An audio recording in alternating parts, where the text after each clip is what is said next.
Hello students, welcome to my next video that is based on respiration. In last video we have discussed physiology of respiration. There we have seen different parts of human respiratory system. Today we'll be discussing about mechanism of respiration. Under this mechanism there are 3 points.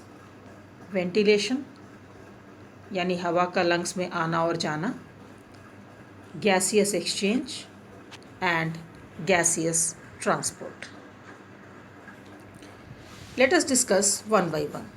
The first is the ventilation which is also known as breathing, सांस लेना या सांस छोड़ना. So it is comprised of inspiration और inhalation यानी सांस का लेना, and the other one is expiration और एक्सहेलेशन यानी सांस का छोड़ना. So inspiration and expiration. Inspiration कैसे होता है? How we take air inside. इसके लिए कुछ मसल्स हमारे बॉडी में काम करते हैं. वो मसल्स जो रिब्स में हैं और जो मसल्स डायफ्राम बनाते हैं. तो जब ये मसल्स कॉन्ट्रैक्ट करते हैं तो क्या होता है देखिए. इनके कॉन्ट्रैक्ट करने से ribs get lifted and diaphragm gets flattened. वैसे तो डायफ्राम इस तरह से कर्व्ड होता है, लेकिन अगर ये फ्लैट हो जाए ऐसे तो डायफ्राम का नीचे आ जाना. और जो रिब्स है इस तरह से, रिब्स जिसके अंदर हमारे लंग्स सुरक्षित हैं, तो ये रिब्स अगर ऊपर की तरफ उठ जाएं यानी ऐसे, तो जब हम सांस लेते हैं तो हमारा रिब्स ऊपर की ओर उठता है और डायफ्राम नीचे की तरफ फ्लैटेंड होता है. तो जब ऐसा होता है तो लंग्स की जो पूरी कैपेसिटी होती है, चेस्ट कैविटी की जो पूरी कैपेसिटी होती है, वो बढ़ जाती है. ये है हमारा चेस्ट कैविटी. अब अगर इसमें ऐसा हो कि रिब्स ऊपर को उठ गया लिफ्टेड और डायफ्राम फ्लैट हो गया, इस कंडीशन में आप देखो कि अब हमारा चेस्ट कैविटी बड़ा हो गया. बड़ा हो जाने की वजह से स्पेस बन गया. स्पेस बन जाएगा तो एयर अपने आप बॉडी के, मेरा मतलब है लंग्स के अंदर चला आएगा. इसी को कहते हैं इंस्पिरेशन. ठीक है. एक्सपिरेशन कैसे होता है? एक्सपिरेशन में रिब्स और डायफ्राम अपनी ही जगह पे जब वापस आ जाएं, यानी ये जो पिंक है वो फिर अपनी जगह यानी जहाँ था, यानी जो ग्रीन वाला हिस्सा है वहीं पर जब वापस आ जाए तो थोरैसिक कैविटी का साइज़ छोटा हो गया, डिक्रीज़ कर गया. जब ये डिक्रीज़ करेगा तो इसके अंदर जो हवा भरी हुई थी उस पर दबाव पड़ेगा और हवा बाहर की तरफ निकल जाएगा. That is called forcing out air. अब दबाव चाहे जितना भी पड़े, जितना भी फोर्स हो, उस फोर्स से जो एयर बाहर आया, इसके बाद भी some amount of air is always left in alveoli and that some amount is known as residual volume. यानी लंग्स पूरी तरह से कभी भी खाली नहीं होता है. जब हम लंबी सांस छोड़ते हैं उसके बाद भी एल्वियोलाई के अंदर कुछ एयर रह जाता है. उसी एयर को कहते हैं रेसिडुअल वॉल्यूम. उसी को कहते हैं रेसिडुअल वॉल्यूम. इसी रेसिडुअल वॉल्यूम की वजह से ऑक्सीजन और कार्बन डाइऑक्साइड का एक्सचेंज नॉन स्टॉप यानी कंटिन्यूअसली होता रहता है. जिस समय हम सांस ले रहे होते हैं या सांस छोड़ चुके होते हैं, हर समय ऑक्सीजन और कार्बन डाइऑक्साइड का एक्सचेंज कंटिन्यूअस होता रहता है. तो Ventilation is comprised of two events. One is inspiration, which is also known as inhalation, and the other is expiration, or also known as exhalation. Inspiration is caused when our ribs get lifted and diaphragm gets flattened. Our chest cavity becomes larger. This results in entry of air through air passage to fill the alveoli. यानी हमारे nostril से, trachea से, bronchi से होता हुआ air alveoli में भर जाता है. एक्सपिरेशन, ये रिब्स जो लिफ्टेड था और डायफ्राम जो फ्लैटेंड था, वो जब वापस अपनी ही कंडीशन में चला है, यानी when ribs and diaphragm get back to their place, our chest cavity decreases. This applies pressure on the air, and so this results in forcing out air from the lungs outside. तो lungs से हवा जो है वो respiratory passage जो है उससे बाहर चला जाता है. एक्सहेलेशन के बावजूद कुछ अमाउंट एयर का एल्वियोलाई के अंदर रह जाता है, उसी को कहते हैं रेसिडुअल वॉल्यूम. तो ये मैकेनिज्म ऑफ रेस्पिरेशन का फर्स्ट स्टेप है, ventilation. Let's see gaseous exchange. अब एल्वियोलस में, ये है एल्वियोलस, यहाँ एयर तो आ गया, इंस्पिरेशन हुआ, एयर आ गया. अब आप देख रहे हो कि उसको चारों तरफ से घेरा हुआ है ब्लड कैपिलरीज. हर एल्वियोलस के चारों तरफ, पिछले क्लास के डायग्राम में आपने देखा कि हर एल्वियोलस के चारों तरफ कैपिलरी का जाल बिछा हुआ है. इसी ब्लड कैपिलरीज के अंदर से ब्लड फ्लो हो रहा है. और ये जो स्ट्रक्चर आप देख रहे हो, these structures are red blood cells. तो जब रेड ब्लड सेल्स में ऑक्सीजन की कमी होती है तो वो ब्लू दिखता है, और जब ऑक्सीजन सफिशिएंट होता है तो रेड दिखता है. It is because of the pigment known as haemoglobin which is found in red blood cells. तो पिछले क्लास में भी हमने डिस्कस किया कि ये गैसियस एक्सचेंज यानी ऑक्सीजन का ब्लड में आना और कार्बन डाइऑक्साइड का ब्लड से एल्व्यूलर एयर में आना, ये कैसे होता है. Gaseous exchange between the alveolar air. Alveolar air is the air which is present inside the alveolus. Alveolus के अंदर जो एयर प्रेजेंट है उसी को alveolar air कहते हैं. तो gaseous exchange between the alveolar air and blood of blood capillaries, यहाँ पर blood है, this is the blood of blood capillary, takes place due to difference in concentration of oxygen and carbon dioxide between the alveolar air and blood by the process of diffusion. Amoeba में भी मैंने बताया था कि process of diffusion से ही oxygen और carbon dioxide का exchange होता है. एल्वुलर एयर में ऑक्सीजन ज़्यादा है, इसलिए एल्वुलर एयर से ऑक्सीजन ब्लड में आएगा, और ब्लड में कार्बन डाइऑक्साइड ज़्यादा है, इसलिए कार्बन डाइऑक्साइड ब्लड से एल्वुलर एयर में आएगा.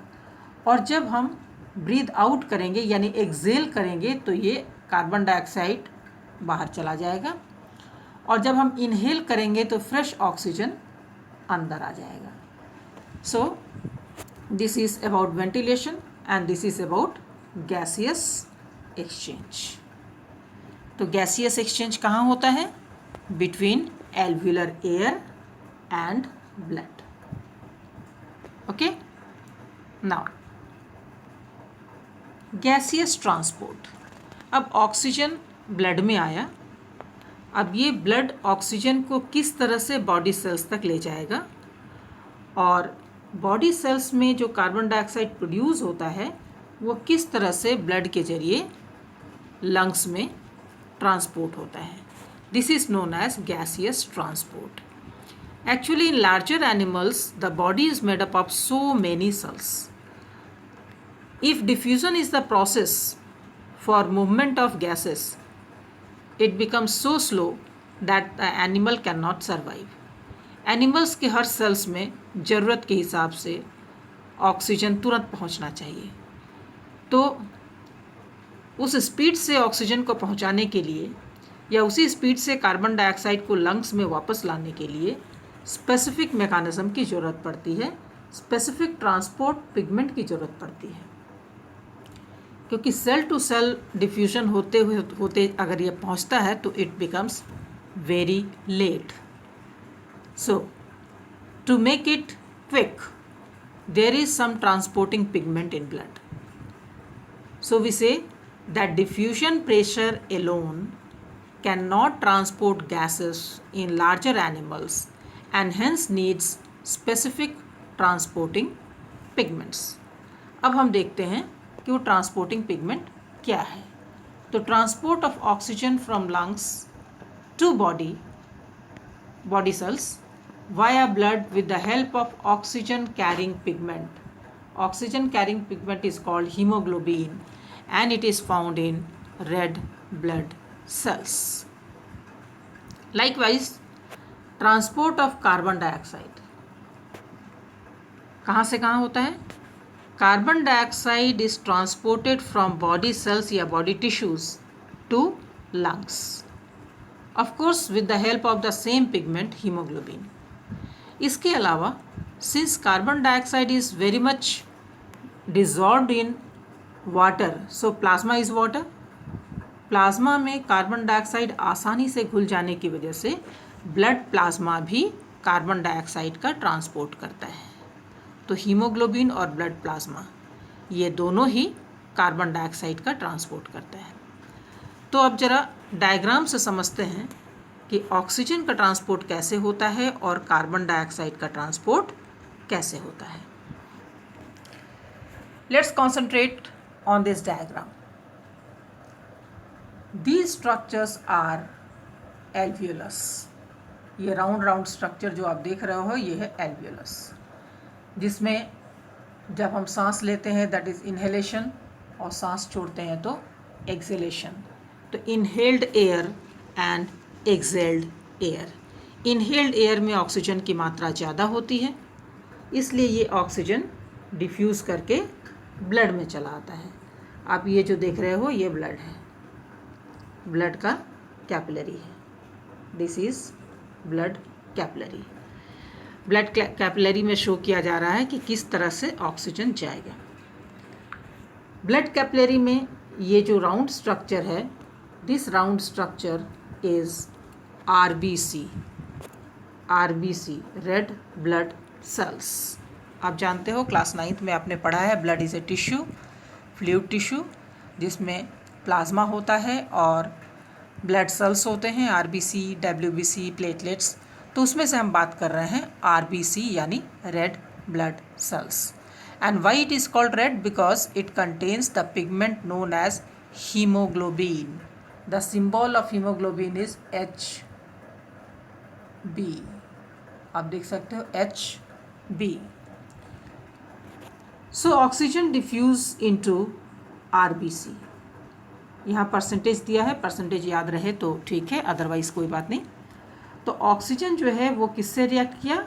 हीमोग्लोबिन से, O2 प्लस HB, और रिएक्ट करके जो कॉम्बिनेशन बनाया उसको कहते हैं HbO2 या ऑक्सी हीमोग्लोबिन। फिर से सुनो, oxygen reacts with haemoglobin in blood and makes HbO2 यानी ऑक्सी हीमोग्लोबिन।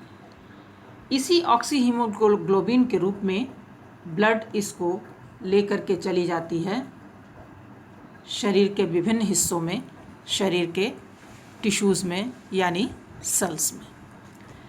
जब सेल्स में जाता है तो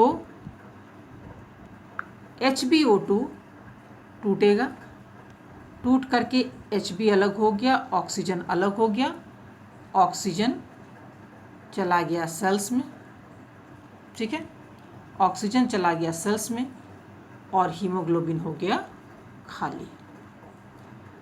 अब ये जो हीमोग्लोबिन है ये सेल्स का कार्बन डाइऑक्साइड को लेगा आप देख रहे हो कार्बन डाइऑक्साइड जो है सेल्स ने छोड़ा। अब ये कार्बन डाइऑक्साइड दो तरह से जा सकता है। एक तो आप देख रहे हो कि ऐसे जा रहा है, प्लाज्मा में डिसॉल्व होकर। दूसरा, यहाँ पर जो हीमोग्लोबिन खाली हुआ, ऑक्सीजन को छोड़ने के बाद जो हीमोग्लोबिन खाली हुआ वो कार्बन डाइऑक्साइड से रिएक्ट करेगा HbCO2, और लंग्स में जब ब्लड पहुँचेगा तो वो टूटेगा Hb और CO2 में, हीमोग्लोबिन एंड कार्बन डाइऑक्साइड में।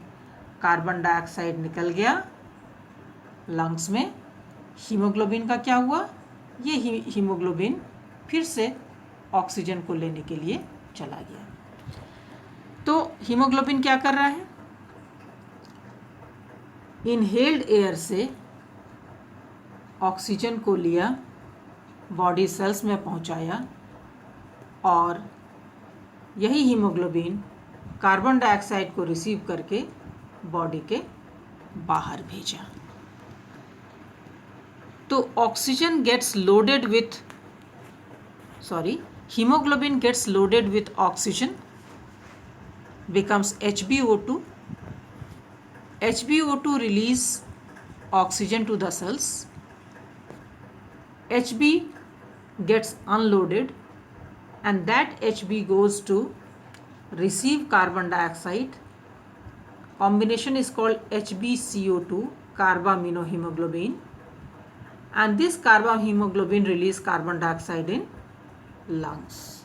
इस तरह से हीमोग्लोबिन ने ऑक्सीजन को लेकर सेल में पहुंचाया और सेल का कार्बन डाइऑक्साइड को लेकर के लंग्स में पहुंचाया।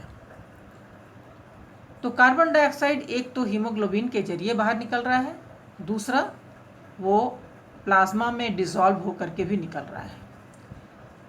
एक और तरीका है हीमोग्लोबिन का, वो है कि वो आरबीसी के अंदर कार्बन डाइऑक्साइड वाटर से रिएक्ट करके बनाता है कार्बोनिक एसिड H2CO3, और यहाँ से HCO3, और यहाँ से भी कार्बन डाइऑक्साइड निकलता है। तो कार्बन डाइऑक्साइड तीन तरह से ट्रांसपोर्ट होता है, हीमोग्लोबिन के जरिए, प्लाज्मा में डिसॉल्व होकर, और तीसरा कार्बोनिक एसिड के रूप में। कार्बोनिक एसिड से बाइकार्बोनेट सॉल्ट्स बनते हैं, उस रूप में वो लंग्स में जाकर रिलीज होता है। This is how carbon dioxide is transported from tissue cells to lungs. इसको आप ध्यान से देखोगे, यहाँ पर ब्लड सर्कुलेशन दिखाया गया है। आर्टेरियल ब्लड उसको कहते हैं जिसमें ऑक्सीजन की मात्रा ज़्यादा है। ये ब्लड हमारे टिश्यू तक पहुंचता है और ऑक्सीजन देता है। वेनस ब्लड उस ब्लड को कहते हैं जिसमें कार्बन डाइऑक्साइड ज़्यादा है, यानी सेल ने कार्बन डाइऑक्साइड छोड़ा तो इसको कहते हैं वेनस ब्लड। तो वेनस ब्लड में कार्बन डाइऑक्साइड का ट्रांसपोर्ट होता है और वहाँ लंग्स तक पहुँचता है, और लंग्स तक पहुँचने का तीन जरिया है, डायरेक्ट या हीमोग्लोबिन के जरिए या कार्बोनेट के जरिए। इस तरह से ऑक्सीजन और कार्बन डाइऑक्साइड का ट्रांसपोर्ट होता है between the lungs and the tissues. इसे आप अच्छी तरह से समझ लें। ये एनसीईआरटी में इस तरह से दिया हुआ नहीं है, ठीक है। और यहाँ पर आप देख सकते हो परसेंटेज भी मेंशन किया हुआ है कि ऑक्सीजन जो ओवरऑल ट्रांसपोर्ट होता है उसका 97% HbO2 के रूप में और 3% प्लाज्मा में डिसॉल्व होकर, क्योंकि गैस वाटर में डिसॉल्व हो सकते हैं और आप जानते हो कि ब्लड फ्लूइड है, उसमें प्लाज्मा है। So oxygen also gets dissolved in blood plasma. So 3% in dissolved form and 97% in HbO2 form.